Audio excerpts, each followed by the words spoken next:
타이틀이 지금 바이든은 엄청 급하다. 파월도 급하고 바이든도 급하다라는 겁니다. 네. 오늘 경제기사 이면에 난 겁니다. 이면에 난 건데요. 뭐냐면 이 경제기사 보신 분들 좀 많으실 건데 아마존 회장이죠. 예. 아마존 회장하고 바이든하고 좀 설전을 벌였습니다. 바이든이 법인세를 올려서 물가를 잡겠다라고 하니 사실 직관적으로 말씀드리면 말도 안 되는 소리다라고 얘기를 했죠. 자, 이게 무슨 의미인지 여러분들한테 지금 조금 설명을 드릴 건데 제가 정책에 관한 것을 두 가지를 말씀드렸습니다. 첫 번째는 뭐였죠? 통화정책. 두 번째는 뭡니까? 재정정책을 여러분들한테 말씀을 드렸습니다. 통화정책 같은 경우에는 중앙은행이 쓸 수 있는 정책이고요. 재정정책 같은 경우에는 정부에서 쓸 수 있는 정책입니다. 자, 이게 물가랑 무슨 상관이냐? 통화정책 같은 경우에는 여러분들 제가 지속적으로 말씀드렸던 금리 인상을 어떻게 하느냐? 채권을 통한 공개시장 조작을 통해서 금리를 왔다 갔다 시킨다. 이게 뭡니까? 중앙은행이 쓸 수 있는 지금의 카드. 자, 그러면 정부는 어떤 카드를 쓸 수 있는가?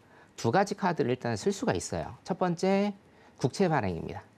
자, 중앙은행도 국채를 가지고 통화량을 조절할 수가 있죠.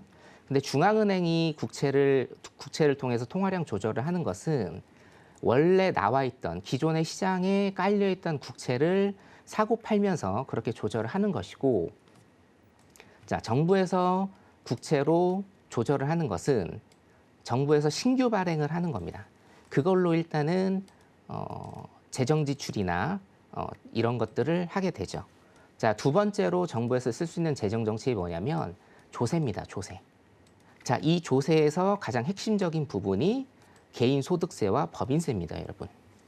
자, 여기에서 제가 좀 설명을 드리고자 하는 건 구축 효과입니다. 여기 타이틀 보시면, 야, 미국의 법인세 논란의 쟁점은요, 법인세만이 아니고요, 구축 효과라는 겁니다.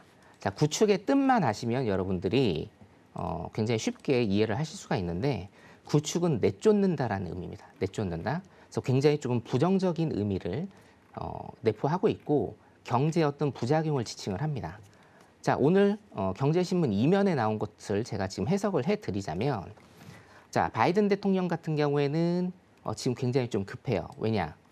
바이든의 실정이 두 개로 지금 요약이 됩니다. 여론조사를 보면 지지율이 40% 밑으로 나오고 있고, 두 가지. 첫 번째 뭡니까? 아프가니스탄 철수. 요게 바이든의 실정 한 가지. 두 번째는 인플레이션을 잡지 못한 게 바이든 행정부의 실수라고 미국 국민들이 여론조사에서 얘기를 하고 있는 대표적인 두 가지입니다. 자, 근데 그렇기 때문에 바이든 행정부의 지금 가장 1번은 뭐냐면 물가를 잡는 겁니다. 페드에서뿐만이 아니고 바이든까지도 지금 물가 잡기에 혈안이 돼 있어요.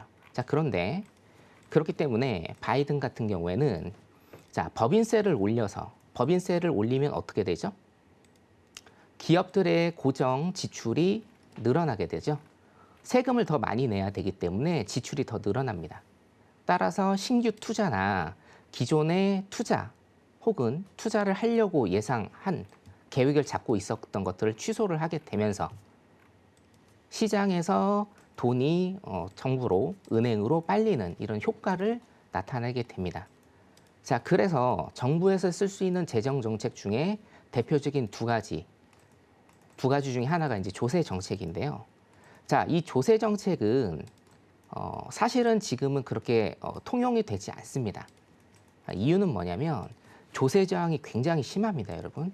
자, 여러분들도 쉽게 내가 월급을 받고 있고 내가 사업을 해서 사업소득을 받고 있는데 한 10% 정도, 정확히 말씀드리면 한 6% 정도인데요. 6% 정도의 세금을 더 떼어간다라고 생각을 해보세요. 자, 그러면 그 조세 저항이 굉장히 심하겠죠.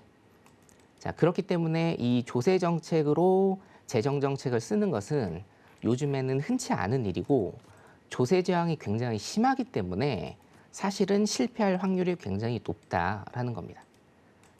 자, 구축 효과에 대해서 제가 조금 설명을 드리겠습니다.